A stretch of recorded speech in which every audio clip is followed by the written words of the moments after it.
ഒരു തള്ളക്കോഴി അതിന്റെ കുഞ്ഞുങ്ങളെ അതിന്റെ ചിറകിന്റെ അടിയിൽ ഒളിപ്പിക്കുന്നത് പോലും ആ ഒരു റഹ്മത്തിന്റെ ഭാഗമാണെങ്കിൽ, കോടാനുകോടി ജീവജാലങ്ങൾ വർഷങ്ങളായി യുഗാന്തരങ്ങളായി കാണിച്ചുകൊണ്ടിരിക്കുന്ന ഈ റഹ്മത്തൊക്കെ ആ ജുസ്ഇന്റെ ഒരു ഭാഗം മാത്രമാണ്.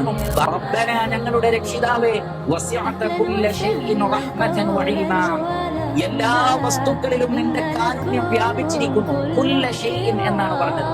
എല്ലാ വസ്തുക്കളിലും അല്ലാഹുവിന്റെ റഹ്മത്തുണ്ട്. തീയിൽ പോലും അല്ലാഹുവിന്റെ റഹ്മത്തുണ്ട് എന്ന് പറഞ്ഞാൽ അല്ലാഹു സൃഷ്ടിച്ച മുഴുവൻ സൃഷ്ടികളിലും, തണുപ്പാകട്ടെ ചൂടാവട്ടെ, അവിടങ്ങളിലൊക്കെ തന്നെ സൂക്ഷ്മമായി നിരീക്ഷിക്കുന്ന ആളുകൾക്ക് അല്ലാഹുവിന്റെ കാരുണ്യം കണ്ടെത്താൻ സാധിക്കും.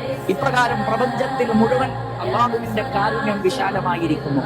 നബി സല്ലല്ലാഹു അലൈഹി വസല്ലം പറയുകയാണ്, അല്ലാഹു കാരുണ്യത്തെ 100ആയി വിഭജിച്ചിരിക്കുന്നു. അതിൽ 99 കാരുണ്യവും അല്ലാഹു അവന്റെ അടുക്കൽ പിടിച്ചു വെച്ചിരിക്കുന്നു, ഭൂമിയിലേക്ക് നൽകിയിട്ടില്ല എന്നർത്ഥം. 99 കാരുണ്യവും അല്ലാഹുവിന്റെ അടുക്കലാണ്, ഭൂമിയിലേക്ക് ഇറക്കപ്പെട്ടിട്ടില്ല. ഭൂമിയിലേക്ക് അതിൽ നിന്നുള്ള ഒരു ജുസ്, ഒരു ഭാഗം മാത്രമേ ഇറക്കിയിട്ടുള്ളൂ. എന്നാൽ ഈ ഒരു കാരുണ്യത്തിന്റെ വിശാലത ചൂണ്ടിക്കാണിക്കുന്നത് എങ്ങനെയാണ്? പ്രപഞ്ചത്തിലുള്ള മുഴുവൻ സൃഷ്ടികളും പരസ്പരം കാണിക്കുന്ന കാരുണ്യം ഈ ഒരു ജുസ്ഇന്റെ ഭാഗമാണ്. ബാക്കി 99 റഹ്മാനായ റബ്ബിന്റെ അടുക്കലാണ് എന്ന് റസൂലുള്ളാഹി സ്വല്ലല്ലാഹു അലൈഹി വസല്ലം നമുക്ക് മനസ്സിലാക്കി തരികയാണ്.